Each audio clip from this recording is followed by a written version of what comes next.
Hey guys and gals, this is Alex Costa, owner of ANR Design, and this is the ANR Design Unholstered podcast, episode 19, with Jay from Pew Science. He is the owner and technical director of Pew Science, and he specializes in all things that are quiet. So Jay's going to talk about cans today. He's going to debunk some myths, give you some tips and tricks on getting into the can game and why cans are so important to our to the firearms industry and to our hearing and why we need them.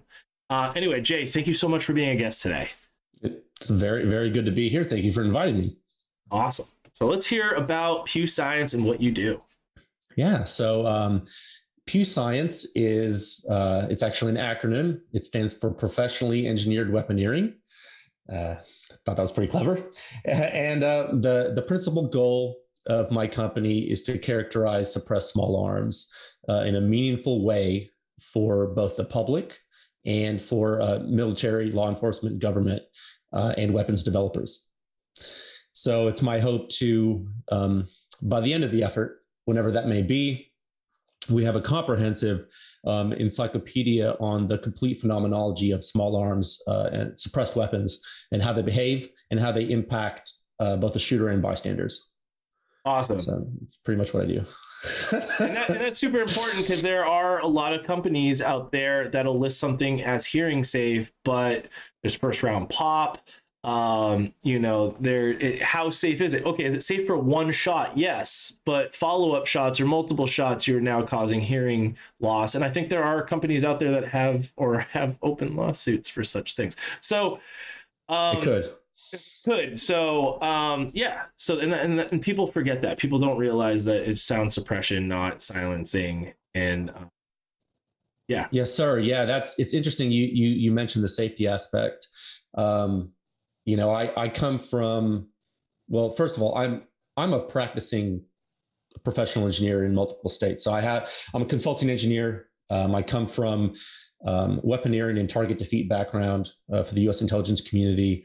I worked in that community for a while, figuring out, the most efficient way to take out certain targets overseas, understanding the phenomenology of target defeat and how best to apply large caliber munitions in certain scenarios. And so when I left that world and came into the private sector, I kind of switched gears into protective design. And so now I specialize in anti-terrorism force protection, weapons effects on the other side to actually understand how best to protect our assets, domestic assets, military assets, consumer, industrial, a lot of different hazards. And anytime there's an energetic event, how to best protect the populace. And so I'm also a gun guy. And so, I started Pew Science. I'm applying my protective design and analysis experience, specializing in fast transient. So that means loads and events that happen very quickly in time regimes that are very short, like a gunshot, for example. And so, applying that knowledge to small arms is really fun. It's really great. And now I get to show you, well, gosh, if you want to suppress your signature, part of that signature is sound. How does that influence the shooter? If you're, let's say you're a new hunter, you say, oh, I want to use my bolt action rifle. I want to hunt deer. Well, I don't want to wear hearing protection. Well, maybe I need a silencer. Okay, well, how many shots can I shoot without hearing protection, with that silencer and that weapon, with that cartridge, shooting that deer out of that blind? Am I going to have to worry about my ears? Should I be wearing some plugs? Maybe I'll put a plug in my right ear. Am I left-handed? Am I right-handed? How's it going to affect what I'm doing? And so that's kind of like, I saw that need, and you see marketing guys, in the gun industry a lot. They say, oh, well, this silencer is hearing safe. So, well, it could be, but hearing safety is a function of dose limit. It's time dependent. So, what may be hearing safe for some person might not be hearing safe for another, depending upon how their use case is.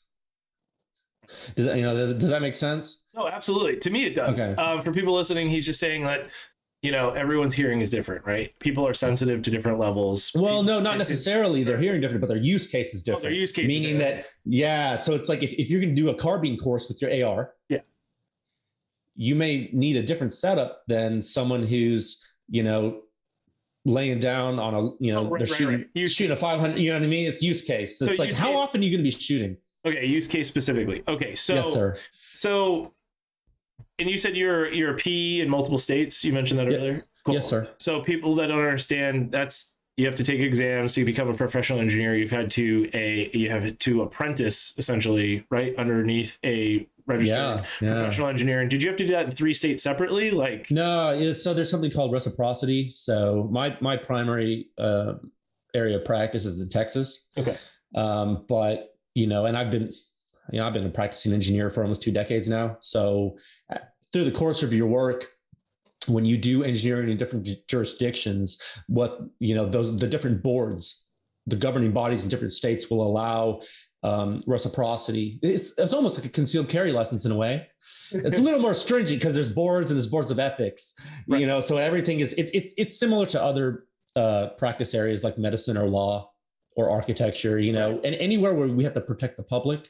Right. We're bound by the rules. Yeah. So you're a mechanical engineer, or at least you went. I'm actually a structural dynamicist, and by education, I'm a civil structural. Okay. So for other perspectives too, for people listening who are engineers, I'm a mechanical engineer. I didn't need. Yeah. There's no need for me to go for my PE as a mechanical, because it's very rare that you're ever asked to be participant in the legal side of things. Correct. But you're civil or structural. All civil engineers have to become PEs. And it's easier for you because in the state of New Hampshire, there's like 2 mechanical PEs. So to be a mechanical engineer and get your PE in New Hampshire, you have to be specific to that company. Whereas, you have, I would like to say, tens of thousands of civil engineers. Well, it's interesting because I'm structural. So I'm more of a mechanical engineer by practice. Right. Just because of the nature of what I do with physics and mechanics and dynamics and vibrations is my primary research area. Yeah. So like cantilever beams and structures and. Well, yeah, I mean that's one of the things, but blast response and penetration mechanics and things like that. They're all I don't know. All the engineering disciplines are related, but you're right that not all engineering disciplines require licensure, but whenever you interact with the public and you need to protect them because a gross negligence could cause harm, that's when licensure becomes important. Right.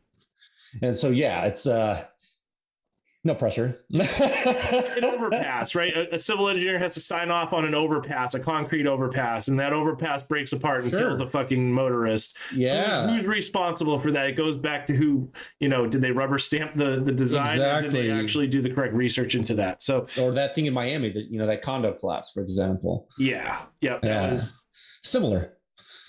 Yeah. So that's your background. So people understand, why you do what you do. So that's awesome. And that's a challenge, man. I took the PE exams. I went mechanical and it was hard. So I didn't get my PE or tried to even get my FE. I didn't get my FE. Oh, I see. So anyway, so moving forward. So your Instagram is pretty awesome. You show, you're all about data entry. Your data collection and data entry and how data is presented, because it's essentially suppressors, this decibel chase that everyone's going for. Is that most important? A lot of people think decibel rating is most important. I'm sure you will get into that. It's interesting when someone says they say decibel, they're really saying sound pressure, right? They're saying, well, how loud is something? And then really it's more complicated than that. How can you describe that to somebody in a way that is digestible? Because we've only been talking for a few minutes. I am an engineer. I can keep up with what you say, but how can other people keep up with you? That's a good question. And that's what I tried to do. I tried to make it simple. I knew going into this that it was going to be such a large effort and so incredibly complicated that I needed a way to explain it to the layman. And so I picked something simple, a 1-number system, and I call it the suppression rate. Okay. Because we know that hearing damage is dose dependent.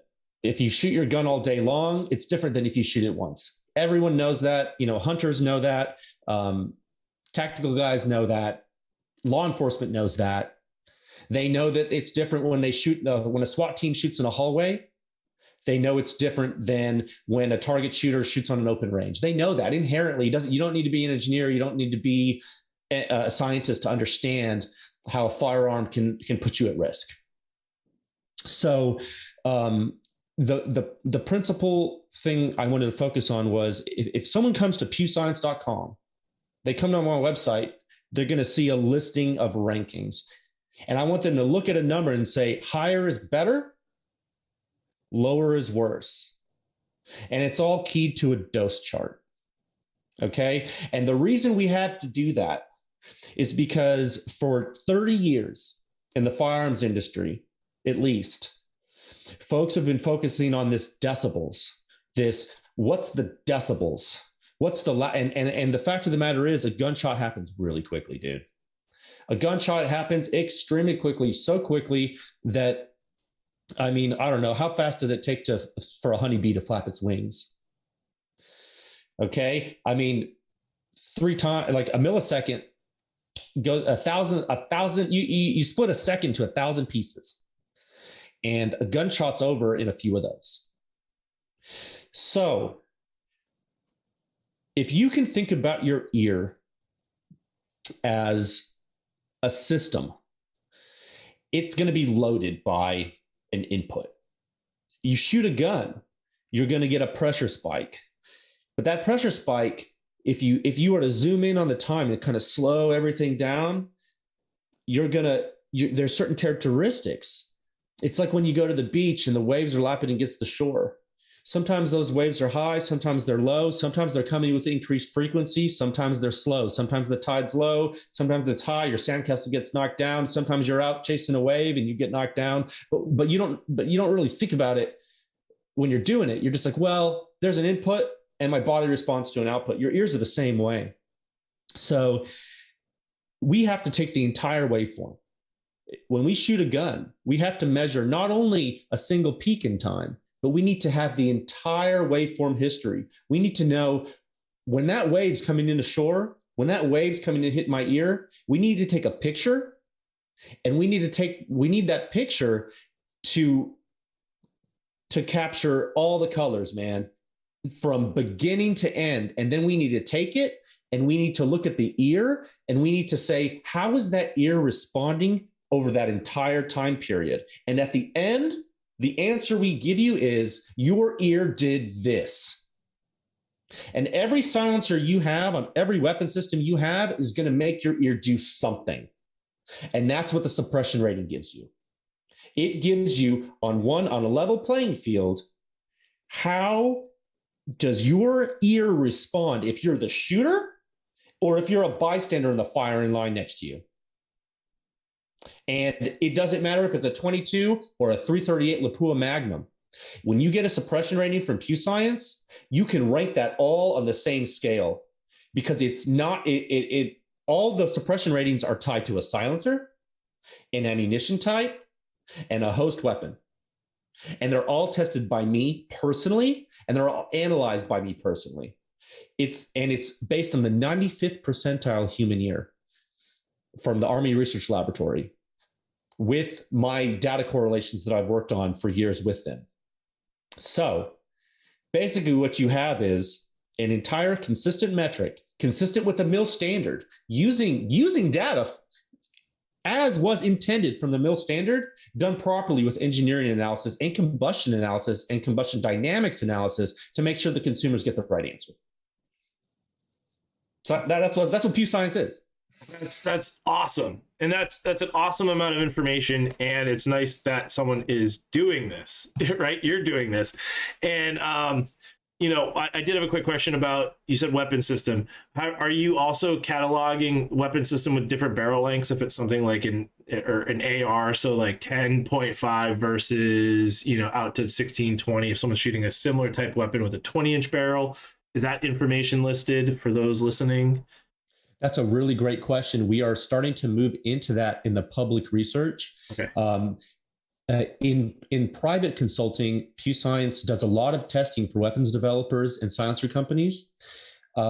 The public-facing products that you see on the website have largely focused on bolt action so far, but I did just release some test data for the Mark 18. And you're familiar with the Mark 18 is the 10.3 inch 5.56 weapon system with a fixed gas block. The gas port is 0.07 inches in diameter. The buffer weight we use is an H2, yada, yada. There's a lot of details, but the sound signature from a silencer through a 10.3 inch 5.56 will be significantly different than the sound signature through a 20 inch barrel 308. And we're slowly discovering that and walking through that. So as we continue, we will explore more.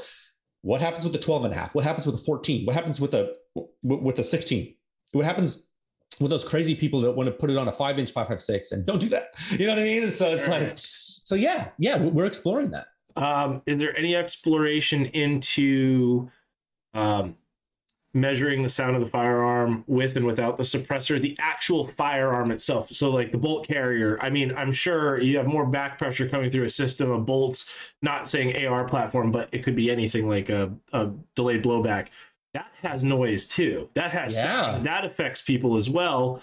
And people don't realize that you're adding more pressure to a system. You might have over travel of a part that is colliding with another part and you're cheek welding against it and you got bone conduction into your face. Is there anything in the scope of the future doing to that degree as well for like gas guns? And that's a really great question. And you asked a lot of things, so I'm going to kind of break it down. We'll go step. No, it's okay. It's okay. Because I talk a lot too. It's a whole thing. There's a couple of things. I will say to reference the recent data that was just published on the website for everybody. If you guys haven't been to pewscience.com, the Surefire SOCOM 5.56 Arch C2 silencer, very popular silencer. We just started publishing that data, and an exact phenomena that you just described is actually visible in the data for everyone right now. To the public, you can see it. If you look at the muzzle waveforms published on the website, a little bit late in time, there's a little blip. That little blip, that is the bolt carrier closing after cycle. We tested 6 shots. We only included 5 shots in the analysis, but we tested 6 because we knew what was going to happen in the 6th shot. If you only tested 6 rounds, what's going to lock back? Yeah. What happens to the sound signature when you have it locked back on the last round? Well, you don't get that closing. How can we prove that the data is real? Well, I'm going to publish all 6 waveforms for you. I'm going to show it to you right there. In the 5th, on the 1 through 5, you can see the bolt close. In the 6th one, you don't see it close. You look at the magnitude in pascals of pressure, sound pressure, 1 meter left of the muzzle. You look how small that is. It's not that much. That noise of the bolt carrier closing after the shot, while if you close a bolt on a rifle with no ammo, to you it may seem, oh, that's kind of loud. But I'll tell you what, for the members that support Pew Science that see the more in-depth data, when they see the sound at the ear from the ejection port, I can assure you the overpressure pulse is so much more significant than the bolt closing that the mechanical noise is the least of your worries. And that's something that we actually didn't quite understand. That's awesome. A lot of people did. I mean, well, we knew it. The collective we didn't understand. I mean, me and you kind of probably know. So a lot of people don't. So we figured that out pretty early. We figured out that out pretty early. Yeah, and I mean, I have a full auto Uzi. The bolt closing on that because of the head spacing, it sounds like a little gnome with a hammer going ting ting ting ting ting, and I have the old school wood stock on it, nice. And that cheek welds right through, and that's beating you up. So now that bone conduction, that's complicated, dude. Yeah, and I don't have those are not in the, I will say we do not have a proper model to characterize the exact hearing risk to the inner ear from bone conduction at this time. That's not to say we won't add it later. That's in the weeds. There's actually a lot of consternation and debate within the community about that type of modeling. It probably goes beyond the scope of the podcast, but I will say that's probably not. I think right now we've moved into more complicated stuff right now to the point where like we're already here, and going here, I don't think we need to do that yet. So we're going to hang out here when everyone else is here. But it's amazing. We're just so you are just you're kind of building this library and all this, and it's amazing, right? And if you think it's like, okay, it's okay, we understand so much about space. We know more about space than we do our own ocean, and I feel like the suppressor side of the industry is like that. Like we're just right here at the surface, and there's 40,000 leagues under the sea below us that we. Yeah, dude, we're just scratching the surface, dude. It is like, and it's so fun. Like you're an engineer, so like the reason I don't know you, just met you, but I'm gonna guess the reason you went into engineering is because you like to solve problems, and you probably took stuff apart as a kid. Oh, I built robots. I bought robot kits. I built model airplanes. I all that, and I've always been fascinated by guns because it's carbon and fire and pressure and metal on metal with human applied lubrication, which is like, wait, that's stupid. If you think about like it, just as a younger person and looking at a gun, just being like, well, metal on metal with human applied lubricant that's going to wear off or wick away from contact surfaces. That's a recipe for disaster. I want to learn more about it. And people don't get that. It's guns are pretty fucking cool. They're awesome, dude. They're awesome. Guns are the coolest machines. Yeah. They're the coolest machines. Far cooler than like fucking, far cooler than like small motors. And I love small motors and engine. Yeah, no, they're cool. They're cool, but they're not gun cool. Yeah, they're not gun cool. So yeah, that's what I love about that. It's just, and people ask me all the time so many questions, and most of the time it's personal preference. But I did get into an argument with a guy recently in a PRS match. He was shooting I shoot a Thunder Beast Ultra 9 with a nice silencer, dude. 264 diameter on a Area 415 Hellfire reverse thread, and this guy's got this can. He's like, oh, well, I've got more volume and a better decibel reading. And I was like, have you? I was like, cool. Mine is bore size specific. And I had one that had a 0.5 pound of carbon in it. It was still great and quiet. But I was like, dude, listen to the harmonics of mine. And his had like a pop to it. Like, I was like, ooh, I don't like that. Not pleasing. Like, I was like, ooh, like, that's not nice, but you shoot a Thunder Beast behind a 24 or 26 inch 6.5 Creedmoor, and I run gold medal match Federal that's running 2978 out of my barrel at 70-degree ambient, and it runs hot for a factory load, and it's it's the Berger 130s. That's fast, and it's fast for a factory round. And I have multiple guns that have different barrels, different actions that are still cooking the same with that ammo, so it's consistent. But I was like, listen to mine. And he was like, and it almost has like a movie quiet to it, those Thunder Beast cans. They're very quiet. And I love it. I'm like, it's hearing safe. Like to me as the shooter, I'm like, man, I've never felt uncomfortable without ears on shooting this, even out of a long barreled supersonic, right? And I was like, no, I think mine sounds better. And then other bystanders are like, no, his definitely is quieter. Like, from everyone standing around, I was like, nah, his is way quieter. Like, it sounds way quieter. It feels like you don't feel a certain way after it goes off, and that. What silencer was that guy shooting? I can't remember. It was, I forget. Was it long? Was it short? It was long. It might have been a Q can. It might have been a full Nelson. Okay. That makes sense. I mean, if that's true, that would make sense. And he was running, I think he was running like 6.5 by 47. Oh yeah, I just like went back in my mind. I was like, oh right, this is PRS. I was like, what in the world is that? 6.5 by, well, so similar, same bullet essentially, a little smaller, lighter weight bullet than I was running. Lighter grain weight bullet, same diameter, and and so the can had more. But it's a difference, and I mean, your point is you knew what you heard, right? Yeah. The guys around you knew what they heard, right? So the guy shooting his can, he's like, nah, but mine's quieter. It's like, well, is it? Because you know what quieter means? It means, what does the human think? What does a human perceive? Right. And that's why we had to analyze full waveforms. There is no other way. There is no peak decibel testing anymore. It's worthless. Because I tell you what, you go to pewscience.com, I'm sampling, and this is going to be a little geeky. I'm sampling at a megahertz, dude. 1 million samples per second. We have the peaks, dude. We got all of them. We got all the data on the website's raw. I can tell you this much right now. There are silencers that have a lower peak dB that are louder. And that is because the human ear cares way more about one spike. And you experience that firsthand. Your silencer is probably quieter because it is, well, what do we say about being at the beach and the waves are hitting it?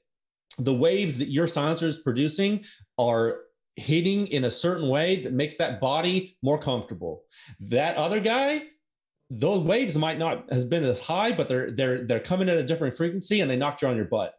And that's the difference. Yeah. Yeah. So and that's great. I mean, that's volume. Well, my can has more volume than your can. Okay, cool. I think I mentioned this off, not recorded. But I put a Gemtech Lunar 45 on my Beretta Bobcat 21 Alpha, and it's like bang, bang, and you're like, whoa, no. And then I put a little tiny dead air mask on it, and now I'm like, ooh, body likes this, Really so it's like you got all this volume, but little diameter bullet flying through a really volumetric can, but the baffles aren't sized correctly, so there's a lot of losses there. At least as an engineer, there's losses, lots of losses. And one thing I like to try to debunk with people on my page is, oh, well, I want to buy a 30 cal can so I can run it on my 5.56, but also put it on my 300 black and then my 7.62 by 51. And I'm like, no. Can specific, can dedicated suppressors. Yeah, I agree with you. It's just, it'll make a huge difference, because I was like, oh, 5.56 through 30 cal. I had a 7.62 AAC was my first one, 7.62 SRD. And I thought that was like the bee's knees when I first got it. And then I started, nice silencer for the time. Yeah, the ratcheting system sucked. I blew, you have to send it back to get the ratchet replaced. And then I started exploring other cans, and I was like, ooh, I like these. And wait a minute, oh, I'm gonna do dedicated 5.56. And a lot of people ask, like, oh, well, what's better, a Sandman K or a Sandman S? And I'm like, well, what are you trying to do with this, first of all? And that's another thing. Capabilities is also a measurable thing here. Is like, what are you trying to achieve with your weapon system? Are you trying to make a CQB gun that's quiet but lighter weight, that has a lower length of pull on the whole gun, so you can move it and manipulate it better and get some muzzle flash suppression and some sound suppression? Well, you put the K on a short barrel, like the Galil behind me. Oh yeah. And it's sparking 3-foot flames out of it, and it's not that quiet, and then you put a Rex Silentium MG7K on the same gun, and it's a short, fat little can, and you're getting what sounds like better sound suppression, and you have no muzzle flash coming out because there's enough volume there to contain the pressure and Yeah, it's interesting. I mean, you said a couple things, we said a lot of stuff, but you're right. I mean, you're hitting the nail on the head. One thing that you really need to think about is flow rate. Sometimes I think folks think that you shoot a gun with a silencer and the gunshot goes into the silencer and you're done. But the reality is this is a dynamic system. And what's really happening is that you are forcing high pressure combustion products at a very high rate, a very high mass flow rate, as we say technically, through a baffled system. The faster the combustion products travel through the silencer, the less suppression all other things equal, the less suppression you achieve. So the first thing you mentioned was you compared a Gemtech Lunar 45 pistol caliber silencer to a dead air mask brimfire silencer of 22 caliber in size, bore size, and you remarked that the Lunar is much louder. Well, the reason why it's louder has little to do with volume and more to do with bore aperture and flow rate. So if you shoot on that little 21A pistol, and I have tested that gun, there's data for it on my website. You can see that it has a very short barrel. So the combustion pressure coming out, what we call the uncorking event of when the bullet leaves the muzzle, that muzzle blast that enters the silencer is extreme, but it's not a high volume because the 22 case is very small. So you really don't need a gigantic size silencer to do the job. But what you do need is you do need a small aperture so that you can trap the combustion product. So that's why the mask works. And the mask actually uses something called a K-baffle, which is very efficient in that way. Now, you made another parallel with regard to, or another comparison to the dead air Sandman K and maybe the Sandman S. And the Sandman K is something that Dead Air markets, and I know the engineer of Dead Air personally, the guy who designs all their silencers. His name is Todd McGee. He's a nice guy. Everything that Dead Air makes, he designs. It's him. So these are Todd silencers.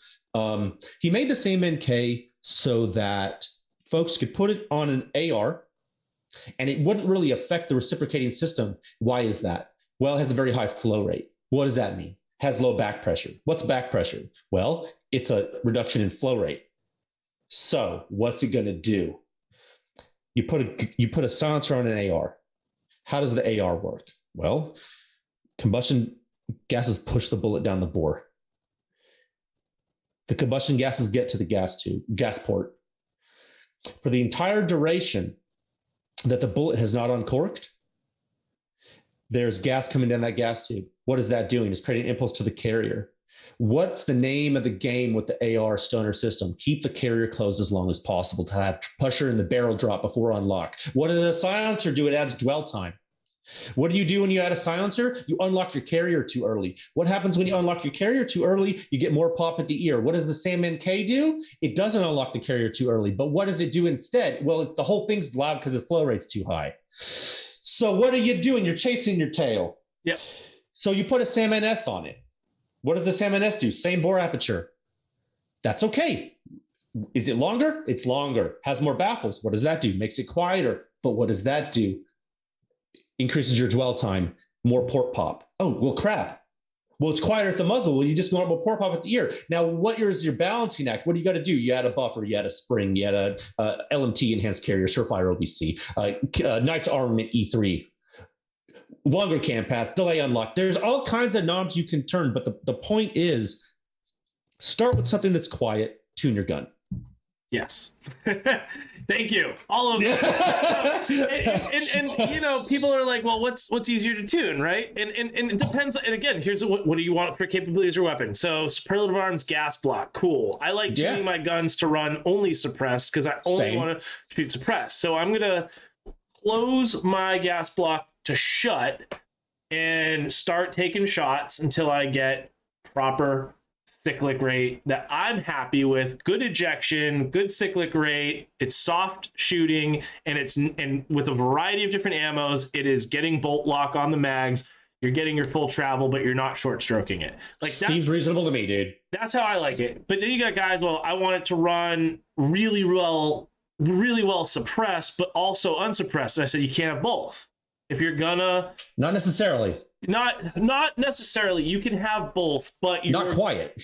You're gonna lose something, right? Is your bolt speed increasing so that you're feeling more recoil impulse to the shooter? You're not tracking your dot as fast, and okay, you're gonna get less shots out in repetition when it's tuned, so that when you take your can off, you can run it. Well, you know, cool. You want to run it without a can. Your can blows up in class because you had a bad jacket separation or something. Yeah, it's happened to me. It can happen. And but I had a direct thread can. I was like, well, fuck, you know, whoops. Let me bring my other gun out. But you know, you get a lot of these like, well, I want to run it both ways, and it's like, okay, then tune it so you can run it both ways, but you're going to lose other things that you really like. So I prefer to tune my guns to suppressors most of the time. You know, it's really great, and you're hitting the nail on the head for a few folks, right? The military community, for sure, they love that. You know, but you know what you can do. This is a little secret that people hate me saying. If you're really crazy and you want to get wild, stretch the limits of dwell time, meaning take a barrel, an AR barrel, put the gas port as far forward as you want to the muzzle. Go 11.5-inch mid-length gas. Go 16-inch rifle gas. If you do that, what have you done? You have created a gas-insensitive host weapon because that silencer is going to add dwell time. If you start with almost no dwell time and you add a silencer, bro, you're still cool. Yeah. That's what I do. Now I'm crazy because I know how the system works. Now, if you go to Joe Blow out there in the gun shop and you tell him to do that and he builds the rifle incorrectly, well, then you're going to have a bad time. Right. But it can be done. Or you can pick a really high flow rate silencer that actually suppresses too. And those do exist. For example, OSS. OSS has been doing some crazy stuff, bro.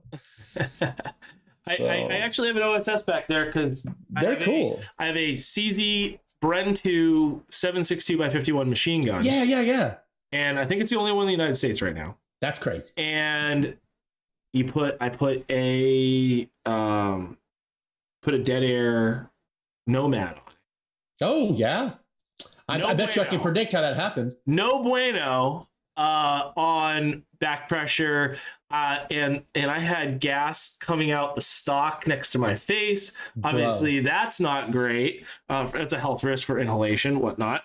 So I haven't shot it yet, but I do have my Helix 7.62 on there because thank God OSS had a 15 M x 1 right hand adapter. Oh yeah, they do. And that was the one hard part of getting a can to work well on that gun is because of the threading of the barrel, and it's already a pencil barrel. So cutting it, chopping it, and reprofiling it's sometimes not an option for some of the CZs. But I haven't shot it yet, and we have to do a follow-up video on that. But dude, let me ask you this.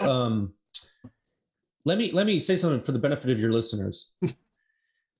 Notice how the Dead Air Nomad has no shortage of volume. It has volume, quite a lot actually. So why on earth would someone say that you need a large volume silencers to reduce back pressure? They'd be wrong. And why are they wrong? Because it's not volume, it's flow rate. What does the Nomad have? Low flow rate. Why? It wants to be quiet. What does the OSS silencer have? A high flow rate. Volume independent.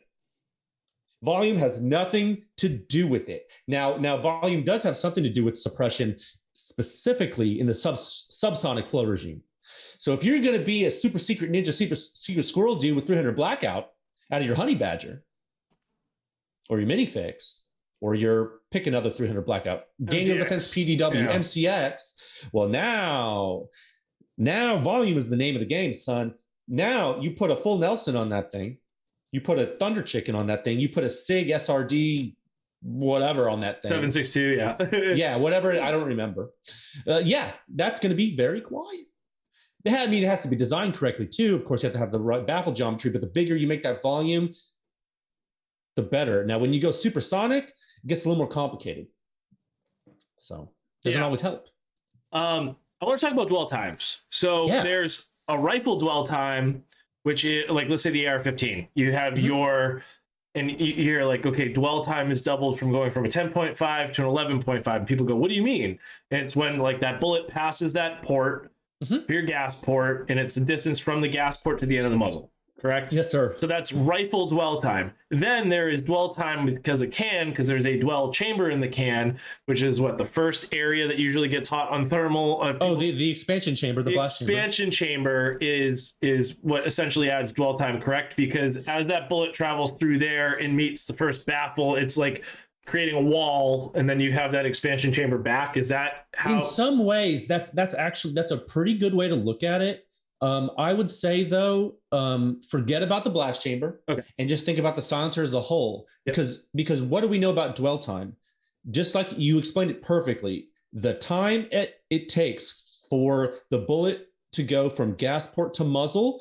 The reason we say that time is important is because there's gas behind the bullet pushing, and when it gets out of the muzzle, the gas gas can't really go into the gas port as much because it's unconfined, so it goes out into the muzzle during uncorking. So what the silencer does, it just keeps that entire system under pressure longer.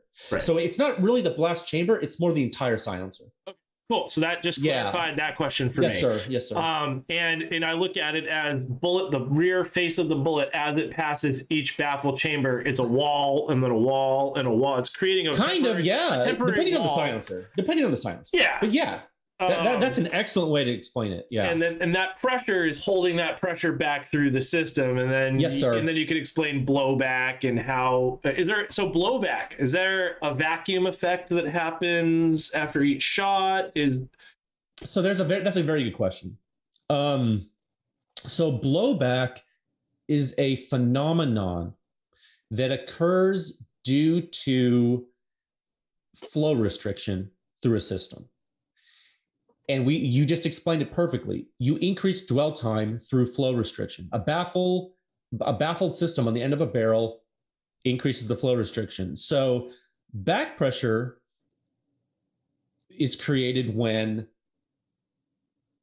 you can't get the flow through the system fast enough during combustion. So on the AR, you get this blowback. But why is that blowback happening? A lot of people start to say, oh, well, it's because it's a direct impingement weapon instead of a piston. It's like, no. It has nothing to do with direct impingement or piston. It only has to do with the fact that pressure flows from high pressure to low pressure. It's in its nature, just like heat. Heat goes from high concentration to low concentration. It's in its nature. So if you fire a weapon and the bolt's closed, if you charted the pressure inside the chamber, it would go up and then it would slowly bleed down, right? As the bullet leaves. Well, what if that chamber opens when you weren't bled down all the way? Well, if that chamber opens, then you're up to atmosphere. The pressure's like, it's a party, bro. And it comes out and it's in your face. It's in your face. We don't want that. So what we want to do, we want to keep that closed as long as we can. Well, how do we do that? Well, if you add a silencer, you've just told the system, well, I got a way more dwell time. And what happens during dwell time? Well, you're sending gas to your carrier key, or you're sending momentum to your carrier key from a piston. Same thing. You're sending gas momentum. It doesn't matter if it's gas itself or if it's traveling at the sound speed of steel through the piston. It doesn't matter. You're transferring momentum. Right. If you transfer too much momentum too early, your bolt unlocks. So you got to either adjust your piston system gas block, you got to adjust your direct impingement gas block, you got to add a heavier buffer, you got to add a heavier spring, you got to change your bolt lock. You got to do something. So with that recipe that we keep talking about here, you keep highlighting, is Pew Science got is there, because I said you just said you started working on gas guns. Most of your data has been bolt action because you have the least amount of losses to test these. You don't have the unlocking of the pressure system too early or accidentally based on barrel length. It's a more controlled, it's a better control. So into the gas side of things, is there any good references that you have? I'm sure you're going to build a recipe fucking library for all of it at some point, but is there anything right now? Because like people ask me all the time, like, well, what buffer, what spring, what can, what gas? It's like, dude, you're asking so fucking much, and then it depends on the can, and cans do different things, and like I have a Noveske N4, put a Rex Silentium NG7K on it. Okay. I like that recipe without an adjustable gas block, and I haven't fucked with the springs at all. It has an H2, I think, in it, and I'm okay with that because it runs everything, and it's not outcycling itself. It's not stovepiping. The felt recoil is not the greatest, but I'm okay with it, and I'm not getting. I run a lot of shit under night vision, so I'm not getting I'm not getting flashes because it's containing the fire. That's good. It's containing the unburnt powder that's burning outside of it. It's containing it. It's burning all the powder in the can. That's good. Whereas I put Sandman S or Sandman K on it, and all of that high flow is burning. That's a bright day for you. bright night. So you have that now, and then and I'm sure you're not getting into this as much, but this would be a really cool add-on because everyone's getting into thermals and night vision, is doing a heat source signature or a visual IR emitted signature from cans at certain temperatures.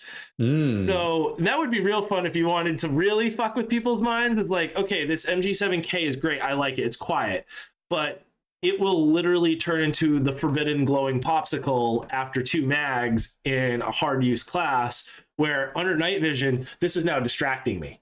and it's so bright under night vision, it looks like it's turning into a balloon.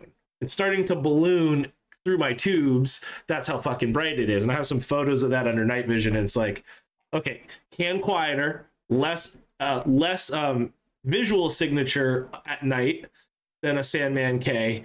But now I'm creating an IR signature just from the can heating up, and it's also terrifyingly unsafe to be anywhere near that can. So, well, now let me ask you this. Have you ever shot a quiet silencer at night that didn't have an IR signature? not that I can think of. Some that can the SIGs are okay for a little while, but then they get real hot, and they have that nozzle effect at the bottom, like a jet nozzle, which I also wanted to ask you about that nozzle. Well, here's the thing. So we ask silencers to do a lot. Yeah. And the combustion event that occurs after uncorking is very extreme. Actually, it's funny, just as a side note, if you want to see the difference between a Mark 18 unsuppressed and a 20-inch 308 unsuppressed, go on my website. There's a free article on there to show you there's double blast. And why is that? Unburnt powder, like you were talking about? It ignites and it burns so quickly. The flame speed is so high, you trip into a detonation and you have a shock wave. What does that mean? Instantaneous rise to peak pressure with expedient decay. So if you shoot a Mark 18 unsuppressed, not only do you have initial muzzle blast, you have secondary blast and accompanying secondary flash from that event. Okay, so we're asking silencers to do a lot. So to ask a silencer, oh well, I want you to be quiet, and I want you not to glow, and I want you not to get hot, and I want you to, and you're like, well, wrap it up. You put a Liberty's Defense silencer cover on there. Those things don't ignite. I think those are the only silencer covers that folks are using right now that aren't just bursting into flames under hard use. Yeah, Mantas catch on fire. Are they? Yeah, I think the burn-proof gear I've heard are okay, but also set on fire. I think the cold tacs set on fire. I don't know. I'm not here to like. Cold tacs are for like PRS only. They're for lower round count, lightweight, easy on, easy off. Yeah, and they're just to suppress the mirage for your scope. Yeah, PRS so that's cool. Guns. But so I don't know, man. It's interesting. I do a lot of thermal stuff, not like high speed, low drag stuff, but shooting pigs in the face at night. Yeah. And here in South Texas. So I actually don't operate under night vision a lot. It's mostly thermal. Yep. For thermal in my hunting, I don't care as much because like the hogs aren't shooting back. Right. I mean, not yet. We haven't weaponized them yet. But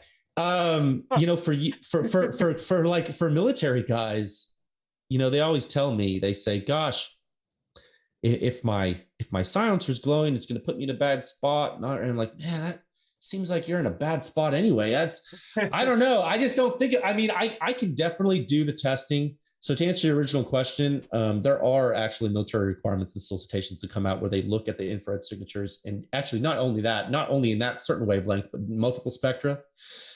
And there is testing that folks do to quantify the signature in multiple spectra. And that is something that Pew Science can do and will do. Not only visible spectra, but multiple wavelength spectra. We've been asked by certain customers to do that. We've been asked by certain customers to test field arrays of microphones. So not only two sensors, but 16, 32, sometimes 32 sensors at once. Tracking temperature, tracking IR in near and long wavelength infrared, tracking visible flash. So yeah, that's something Pew Science will probably move into in the future. Yeah, the only reason why I brought it up is because I get asked all the time from a military standpoint for Kydex is, oh, can you get your stuff, Kedora IR blocking wrapped? It's like, yes. That's interesting. We can glue stuff to Kydex so it doesn't throw an IR signature, Interesting. Because the cry uniforms, all that shit's supposedly cry blocking. That's cool. I mean, not cry blocking, sorry. IR blocking. So many words. Or IR non-reflective, I guess. IR non-reflective. Because if you get hit with, a laser or something, was it organic, kind of absorbs it, where inorganic reflects it. So so there's that was a question that was asked quite That's often. cool. And so that's why I brought it up, because I have heard a lot of IR blocking, IR absorbent solicitations as well, and how often that might be asked of you, since you do a lot of it's interesting. I hope I never have to deal with anything like that myself. like as far as like me as the end user using the weapon system. Gosh, I was talking to a SWAT guy the other day. He loves the data we produce, because as he put it to me, he said, I love it because you don't tell people what to buy. You just give them the data, and then they can select something for their own application. I said, that's why I'm here, dude. I don't care. If you don't ever buy a silencer, not my problem. I don't sell silencers. I don't make silencers. I don't care. And so I'm able to operate in a space that's a little different than a lot of folks, because I don't have a vested interest. I really don't care what you buy. Right. And he was telling me, he's a SWAT guy, and he works with a lot of HRT guys. And he was talking to another guy, and the guy said, I don't like this silencer because it has too much flash. I think he was talking about an OSS or something, or maybe not, something else. And the guy was like, well, dude, you're worried about flash and you're operating in an urban environment. Like, if you're worried about flash in an urban environment, something has gone horribly wrong, bro. Like, you are at the point where it's like, really? You're worried about revealing your position as a SWAT guy in an urban environment? Really? And now, I'm not a SWAT guy, and so I don't understand. Like, I'm not really in that world, but I can, like, this guy is a SWAT guy. And he was telling me, bro, like, if you're getting to that point, you got a problem. So so I hear his story. And I'm not saying whether that's right or right, but I hear his story and his professional experience and opinion. Then I see these guys on the internet, and these guys that shoot for fun. And I'm like, okay, so if this dude's not complaining about flash for his bolt gun, and you're telling me you're worried about flash? Well, why are you worried about flash? Are you shooting under nods and it's blinding you? That's different. Right. Are you shooting but if you're like, what are you preparing for, my friend? Like, I worry about your hearing. Cool. But now Sandman K on an AR, that's a bright day for you. It's bright. But that's different. There's levels to this. On any AR, I think even 16-inch guns. Dustin from Coltac was running a Ruger or something or other 16-inch gun with a Sandman K, and he was barking fireballs on a 16-inch gun. I bet, dude. And I'm like, yeah, man. I mean, that fucking mil spec ammo is tested on fucking 20-inch guns in most cases. So did you use the flash hider end cap though? They have one. Have you tried it? So I haven't tried it yet. No. Okay, I heard it works, but I don't know. I've heard it works as well. Mike Heath was supposed to. Oh, he's a good dude. Get me one or so, but he's hard to fucking nail down. Bro, we know the same people. He's a great dude. Yeah. But you got to get a lasso on that guy. Absolutely. Well, Pappas wanted to do this, and he was like, oh, I'm totally down. But getting those two dudes to nail down for a fucking day is... Well, you have been the most challenging so far, but sorry, most challenging that has finally committed. I mean, that's a win. Damn, Ethan Suplee, the actor, was easier to get on this podcast. So no, it's I wanted to hear the dead air perspective of stuff, because I really started to fall in love with dead air cans more and more. Okay. When they first came out, I was like, okay, these are cool, and now I'm like, all right, they have solutions. Like, I have a 9x39 Krebs, and cool. I have the dead air Wolfman on it. No, the Wolf SD. Okay. Wolf SD, because that one actually had a bore diameter that could handle the 278 grain bullets. And that was a fun one too, because you would think bigger, it's a subsonic round, bigger, heavier bullet will probably be quieter than the other bullet. So there's two styles of ammo that were available at the time. There was the 278 grain Wolf bimetal, the copper wash. Okay. And then there was a 250, I think it was 258 grain, the Tula. And it's steel case with the copper jacketed full metal jacket round. And I'm like, man, I bet this Wolf's going to be so fucking quiet compared to the Tula. Yeah. No, opposite. Really? Yes. There is a harmonic from the gun with the Wolf that actually is unappetizing without ears on. Interesting. It has like a ping at the end. I've heard that, bro. It has that ping at the very end, and you're just like, ooh, that. I don't like that. But you run the Tula, which is a little bit faster around, lighter weight bullet, and it is fucking quiet. So interesting. So we're gonna do another video on that gun soon, because now that I have to test it. Yeah, I gotta do it again. I want to pick that up. I want to figure it out. That's awesome. Yeah, if you want to borrow it and figure it out, because it's like, dude, I don't know what it is.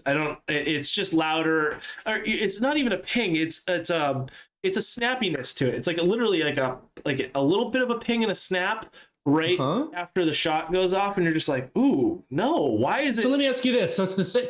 What's the velocity difference? I don't know. They're both subsonic. I haven't velocity tested them versus each other. But they're both subs. Yeah, they're both subs.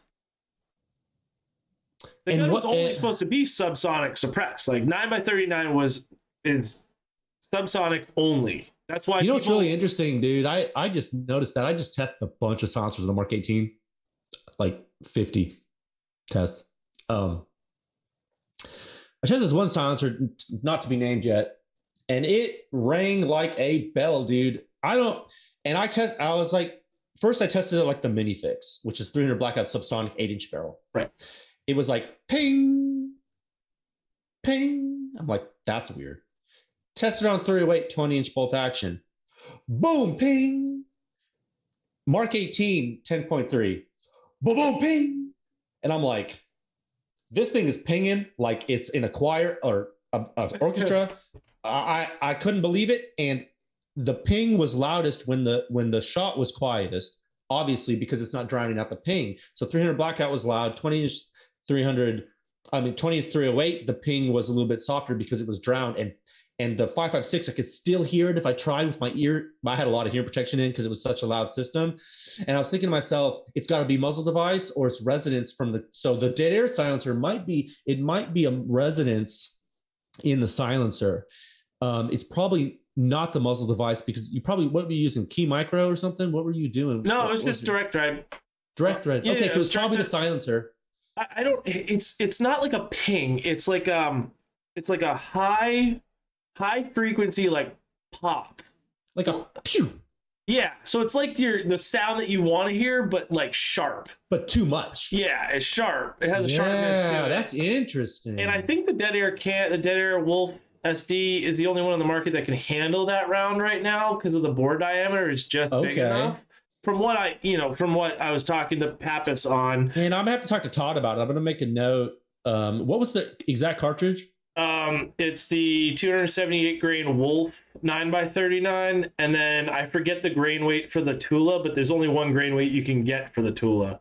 And the Wolf was louder because of that sound. Yeah, it had a weird resonant, a weird rapport. Yeah, I'm gonna, Dead Air actually, they're a Pew Science client now. Todd actually threw his hat in the ring to support the effort, and he and I talked quite a bit. So I will definitely chase that down with him, and the chances are, if there's enough demand for that information, we will. So I don't know if there's going to, because the 9x39 was a Russian-only importable cartridge. Oh, crap! That just happened. But I don't know how many people. So what is it? The ban is you're still grandfathered in for doing business. There's just no new business, right? I think that's what the internet told me. Yeah, there's no new business. So the people that are currently importing it can still import it, but I haven't seen 9x39 since November of last year. I mean, I haven't seen any of them. Yeah. But I haven't seen 9x39. I went on a fucking 545 binge because it's cool. It stayed at like 21 cents all the way till a few months ago, and it's up now. That's another one that's also fun. I have a 8.5 inch SLR 104 UR, so an AK-74U under side folder clone. With the Dead Air Wolverine. And how you like that? That's almost a 40 cal diameter can. It's pretty big, so they wanted to try to reduce some back pressure by increasing the flow rate. It's not perfect, but it works. So it's something magical happens with that 545 little cartridge with that can. It's a lot quieter than you would think it would be. Cool. On an 8-inch gun. And I really, and I was like, when I first shot it, it was like, that's strange. Like, it's still like not hearing safe whatsoever, but for what it's achieving, you're just like, man, that really sounds good and is not that spicy with your hearing protection off 8 feet away. Cool. You know, so I did find that interesting on short guns. And then that's cool.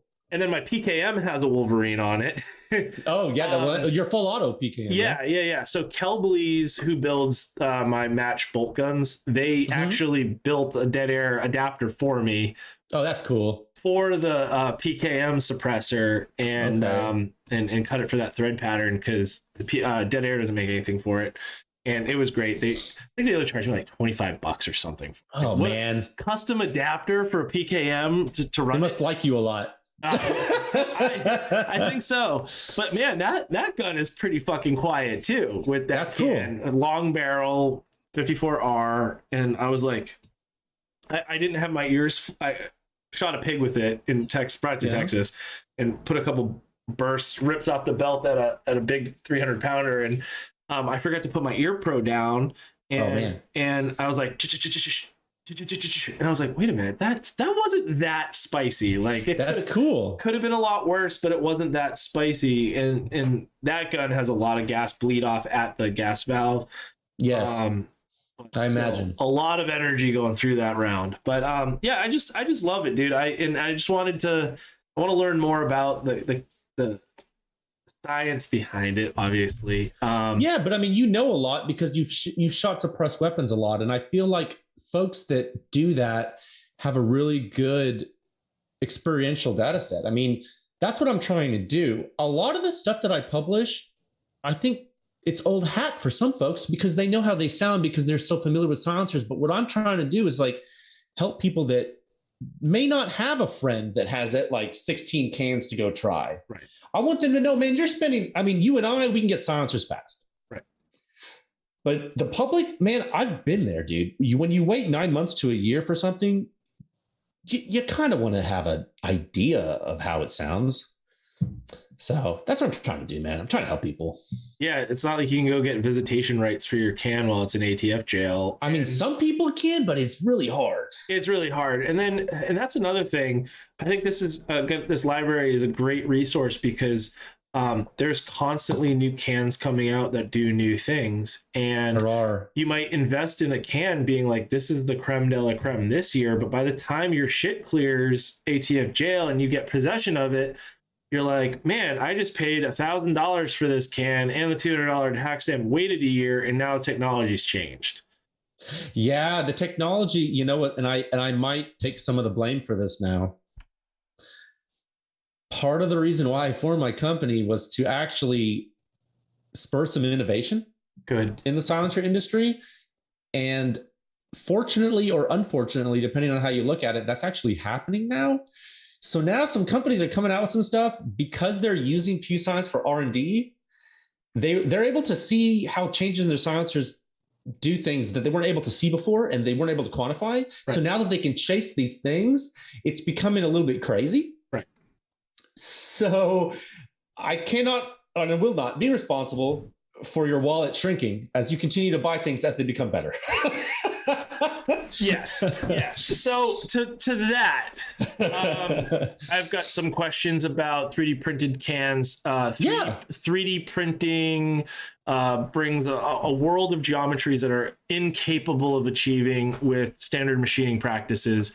The finishes and the fit and finish of the actual texture of the inside of a 3D printed can arguably on a small level creates more surface area because it usually has some sort of texture to it. It can, yeah. Does that have an effect on skin friction drag of the flow going through the can? And like when I say skin friction drag for people listening, it's kind of an engineering thing about drag, right? You have a drag model like a teardrop dropping, right? That's like a perfect drag model, is like a raindrop.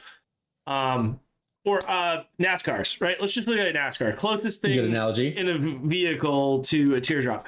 Right. So I did a project in college to see, you know, the little fins that you'll see on the back of Subarus and rally cars above the rear window. I was like, okay, that's a diffuser, right? What is that doing? Well, what it's doing is it's breaking apart the flow of air over the top of, as it passes over the roof. There's a pressure differential from the height of the roof to the height of the trunk, and that creates a vacuum which can actually slow the vehicle down, because it doesn't have a spoiler. It's not moving the flow of air correctly. So those diffusers break that air apart and reduce the drag from that drop, disrupt the air so it's not creating skin friction drag. So you can think of, like, for people listening, put your hand on top of your other hand and you're dragging it. You mentioned ocean. You made some ocean references earlier.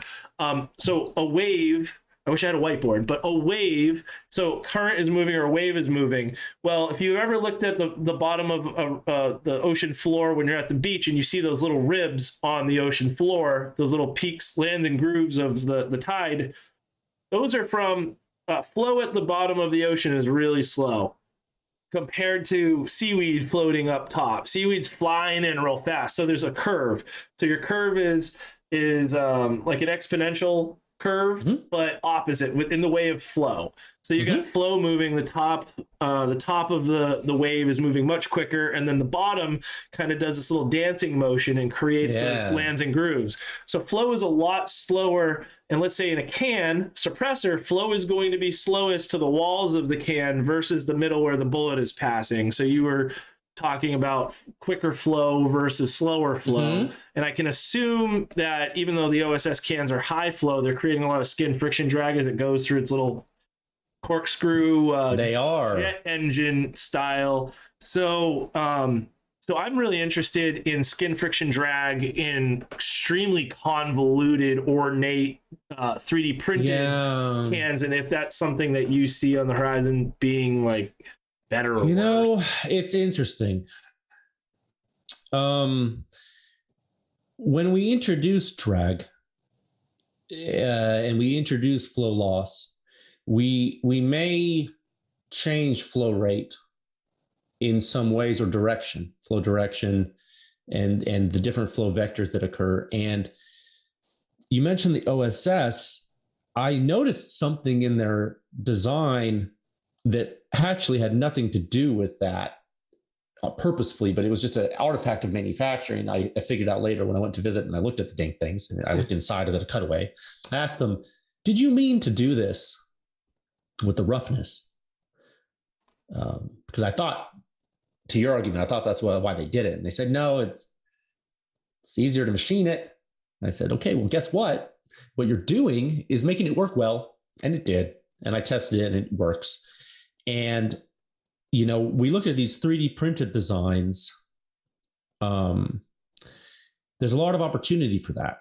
There's a lot of opportunity for flow shaping and roughness and different geometries that if you were to use a subtractive manufacturing method, such as like a mill and a lathe and things like that, you could do it. You could do a lot of it, but it becomes so labor intensive in the process. And it's not economical and practical. So there are companies, a lot of waste, a lot of time, a lot of just machining time and cost, which is just, it'll kill you. It'll kill you at scale. And, so some companies have been doing that. Daniel Defense came out with the Wave silencer, which in my opinion, didn't really take full advantage. I think that was more of a proof of concept. Yeah. I know CGS is doing some stuff. All their stuff's 3D printed now, the rifle stuff, Inconel or titanium. You have SIG is coming out with a new line of 3D printed silencers. That's exciting. You have the Delta P Brevis. They're more of a government end guys. They've done some 3D printed stuff that's kind of small. Yeah, titanium 3D printed too, right? Like they had the little fat. Yeah, I think Pete from Firearm Blog has one. I need to talk to him about that. Maybe he'll send it to me. I can test it. I can't find one for testing right now. I haven't looked, but I haven't come across one. Are they still manufacturing those? I think they are, dude, but I think they're just government. They're like, you know what? We're gonna hit our solicitations. We don't care about the consumer market. I'm like, that's fine. Yeah, I remember shooting one of those little Brevis cans. They're interesting. Have you shot it? Yeah, I've shot. That's cool. I have a lot of fire coming out the end. Oh, really? That's what I figured. Yeah, but interesting.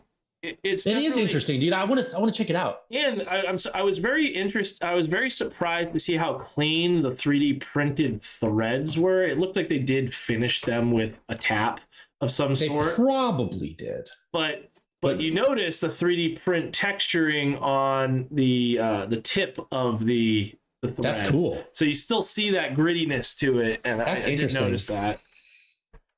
Yeah, no, I'm all about that, dude. You know what's interesting about 3D printing? It's getting really good.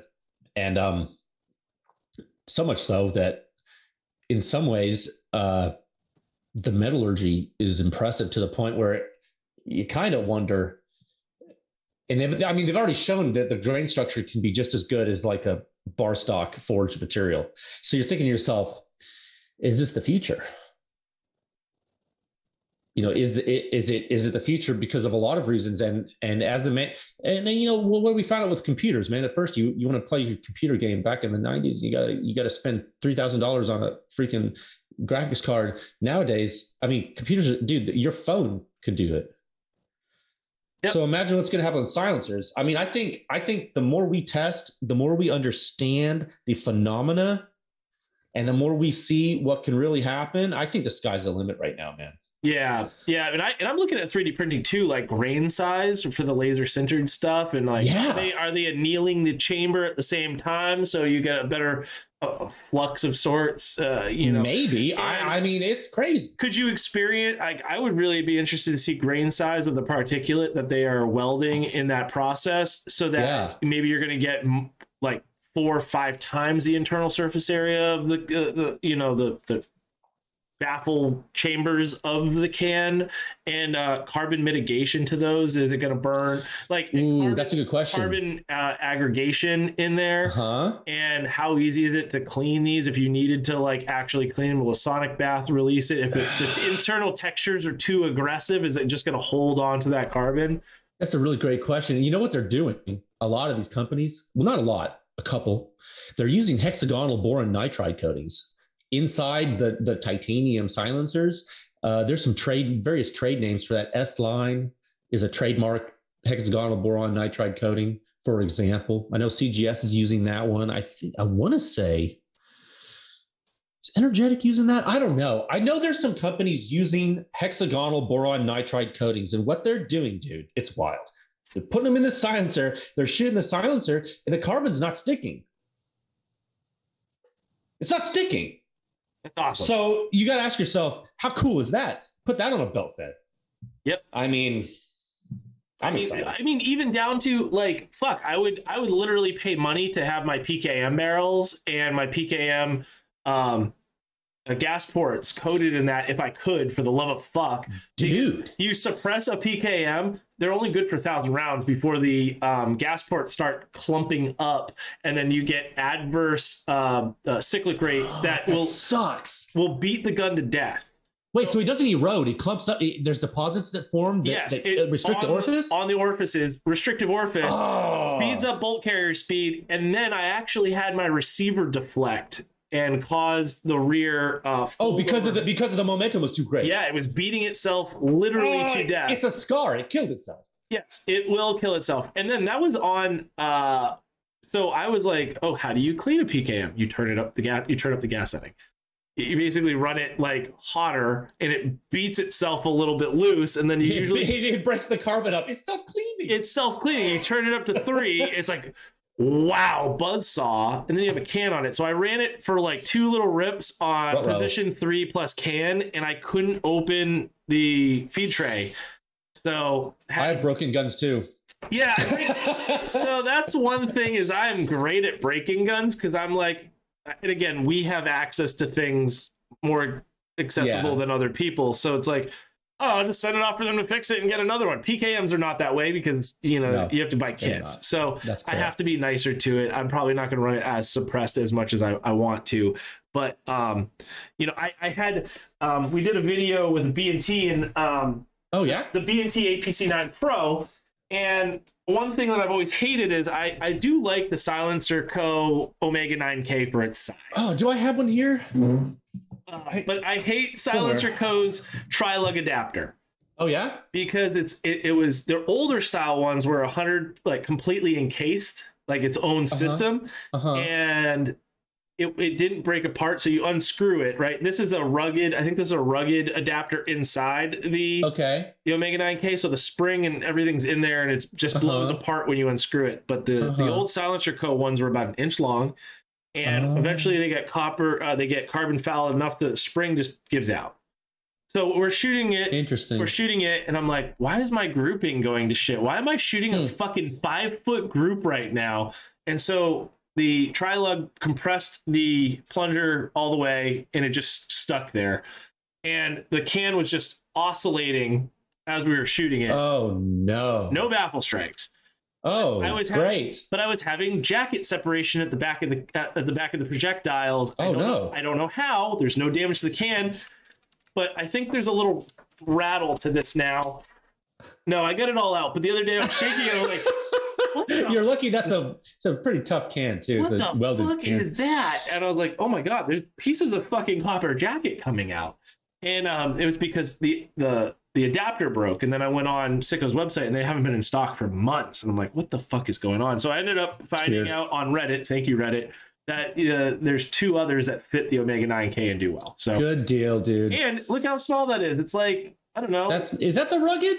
It's either rugged or it's the Griffin. It might be the Griffin. Might be a Griffin. I recognize those ridges. I feel like that's a Griffin style. So let's say this is the Griffin. I think it's a Griffin. But that's cool. It works. And it's also 1/8 the size of the Sicko. Nice. So I was really happy with that. And then this is the little Dakota Tactical. How do you like the B&T, dude? You don't have to say it if you don't want to say it. So I like. It's not an MP5. It's not a reverse stretch MP5 by any means. No, I like that. That's nice, by the way. Thank you. And this is a machine gun too. I love this. I like the B&T. I think that it has a very predictable recoil. The way the heavy bolt. It reminds me of an old like my Mac 10 or my Mac 11. Where that bolt, Lage Mac 11, where that bolt just is really heavy. I like my Lage. And it hammers forward, and even though it has a little bit of muzzle rise on the shot, it kind of just drops right back to where you left it. So I do like. It's predictable. That's good. It's consistent. The trigger's decent. The controls are fine. I'm not crazy about the little foldable ambidextrous charging handles. They're okay. Sounds good. It has a nice resonance to it. Cool. They're heavy as fuck. Are they really? They're really heavy for what it is. I haven't shot one. I'm kind of interested. I had a really bad experience with the B&T TP9. I have one. I have an SBR from the early days. Like DSA imported them. Yeah. In back in the glory days. That's a terrible firearm. Yep, trigger is probably the most ass of any trigger on any subgun. I think Steyr did that SPP back in the day, and B&T bought the rights to it, and they made the MP9 and TP9, and you put a silencer on that gun. I did the same thing with that gun. You did your PKM. Beat it to death. Beat it to death. I told B&T they're supposed to. B&T and I are going to talk. We have some things to talk about. And I would like to figure out how to make that better for them. Yeah. But, I don't know. I think they have something new coming out to fix it, or maybe a new silencer for it. They have a custom silencer for it that has such a high flow rate, it doesn't beat itself up. That's cool. I went crazy. I put my own silencers on it. I was like, I had these adapters made. I was like, we're going to do this. And then I was like, oh, I just did bad things to this gun. I've done very bad things to the TP9. horrible that things. And that's again more questions I get is like, is it a good suppressor host? Well, yeah, there was very little gas coming back through the system at me with this Omega 9K, so I was happy with that. I have a full auto Scorpion. I put the Wolf SD on that with the full. How'd that do? It was fine. Sped up the bolt speed a little bit, but it was not bad. Wasn't bad. Okay. It had a nice harmonics to it. It had that little ding, ding, ding, ding, ding, ding, like that little higher pitched a rapport from it. But was not bad. It did not feel too adverse because the cyclic rate on the Scorpions are ridiculous. I was shooting. It's a heavier bolt probably. It is, and I was shooting 147s because I try to go a little heavier on that. Same thing with this. I do have the 100-degree rotated bolt, and I'm running 124. I try to stick with 124s with MP5s because that's their favorite to eat. So I try to keep it in the You should be able to run subs though. You should be able to run 147s. Okay, yeah. Yeah. As long as you have a 100-degree rotated bolt on the MP5s. I think. Oh, the locking piece. Yeah, the locking piece. Because if it's the 80s, I think you can cause problems. You know what you can do? I've done some crazy like tuning of the MP5 where I changed the bolt gap by changing the roller diameter to get it run crazy. Oh. Dude, I made it delay so much with the silencer that like you pull the trigger, you shoot it, and it's like psh, ka-chunk, ka-chunk. It's because you can actually delay the unlock to the point where it's like audibly crazy delay to where like it won't cycle correctly without the silencer. Yeah. I've done that to an MP5. It's awesome. Yeah, I've seen that done to Scar 17s. You can do that to a Scar. You're like duh, duh, duh, duh, duh, and you're like, it's like it reminds me of like a fucking like a a Swedish K. Like yeah, it's glorious. It's like your M11-9 with a tungsten bolt. You ever put a tungsten bolt in an M11-9 submachine gun? No. Dude, 650 rounds per minute. Oh, love it. It's like clack, clack, clack, clack, clack. No, I love that. I have an old Wraith XL on mine, and that. Oh yeah. That puts YHM. Yeah, YHM, and that puts a lot of fucking gas through that laser upper back at me. And I have the OG can too. I was gonna have Bowers Oh, the Psionics. Yeah, I have the original. Yeah, Psionics MP. The M11 can. Dude, Bowers will retrofit it for you. I know. I need to get it retrofitted. I keep forgetting to mail it out to them, but I have. He's a salty. He's a national treasure. That man. They're a great couple. I love both of them. They're both great. Yeah. Yeah. So I just need to get a rebate. They gave me a quote when I was like $200 something, and I was like, no shit. So yeah, he's such a good dude. I need to send that out because I really fucking like the factory can with the wipes, and I have the baffles and wipes. That's cool. Can, and it sounds like you shake it. It sounds like all the rivets have come loose already. Like it's the little eyelets and stuff. Yeah, I need to redo that fucker. Yeah, but yeah, dude, that gun from the fact it was an unshot can when I got it, the original one, and that's cool. Dude, like 1,200 RPM out of that gun was just insane. You should send that to Tom. I bet you he'd be interested in not only seeing it, but rebuilding it for you. The can, yeah. Yeah. Because, he's like subgun royalty, man. Oh, yeah. Yeah, and people who don't know Bowers, they have done some really cool shit, too. Like their 50 cal cans for certain things. Like they did a 50 Beowulf can for my buddy Lars. He was the first person to build a full auto Mark I 50 Beowulf machine gun here in the States. So they did a 50 cal can for him. Dude, he's a nice guy. Super underrated company. He did my podcast. He did like my second or third episode of my podcast with me, and that's like cool. In a hotel room at SHOT Show. That's awesome. And he pulled out a machine gun out of the hotel room drawer. He's like, dude, check out my hotel room gun. I was like, you're so cool. That's awesome. I've never talked to him. I've only spoken with his wife. So no, dude, he is like he'll talk to you all day about subguns, bro. That's cool. You should have him on the podcast. I should. I'm a subgun nerd, dude. Like I really, I like my old tube guns. Like I bought Larry Vickers' Swedish K, his Mark IV Sten, his Mark IV Sterling Mark V Sten. Dude, you have a lot of guns. Yeah, I do. That's cool. Yeah, we bought a lot of guns from Larry last year. I went for the cheap ones because I couldn't afford the Gucci ones, but my buddy bought 160 machine guns from Larry. A lot of them didn't run though. Larry, you told us they would run. Is he doing okay? I guess he's selling off a lot of his collection, or yeah, he sold it off when he found out bad news. So we bought a bunch of stuff. But he's doing okay now, yeah. I don't talk to him. I want to say I thought he was done with the chemo, but I need to get back in touch because I like my PKM. I didn't get like the nut sacks or the links or any of the extra parts. I got an extra barrel, but he still had like a fourth barrel for it and a bunch of other stuff. And I was like, please find.